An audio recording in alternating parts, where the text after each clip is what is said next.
Good evening, everyone. Meteorologist Ted Keller, the eve before Valentine's Day, the 13th, a Wednesday evening. Here are the snow reports from this morning.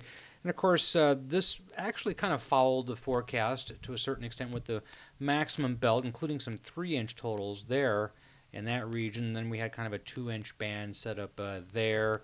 And other reports of 1 inch kind of surrounded that and probably extended more to the south. This is banding that was expected.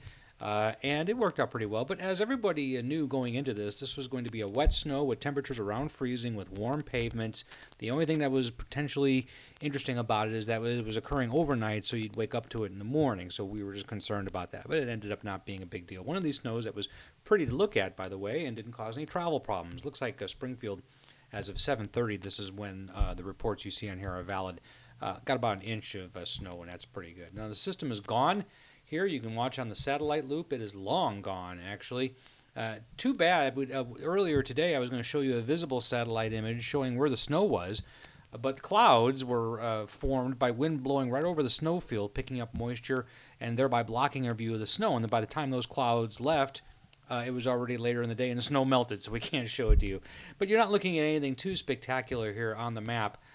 Really, nothing really going on except for colder temperatures. Let me go ahead and plot the temperatures here at 5 o'clock. I'm recording this about 15 to 6, so the temperature was 46 degrees here in Springfield. But notice that it's in the 50s out here. We have one more warm day to go before a cold front slams us down here. I'll go ahead and show you the temperature plot here for the next couple of days, and what you'll see here is tomorrow's high. This is just a computer model average of what's going on. So here's 50s, so there's a good clustering or consensus of low 50s for a high tomorrow, but then a drastically different day on Friday. This is Friday right here.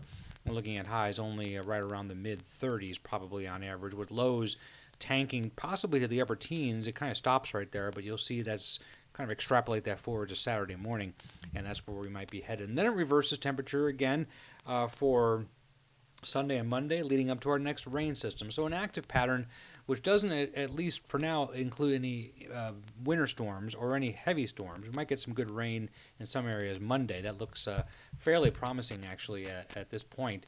Here is a look at the computer model. And I only look at one. That's not fair, probably, but it does show a couple things. First of all, the blue lines are roughly temperature lines. You can see how they descend upon us on Friday and Saturday, cold days, highs only in the mid-30s. And then there's a rapid temperature reversal right there on Sunday as the red, warmer lines kind of move in under a strong south to southwesterly flow. And then finally we have this rain system right here.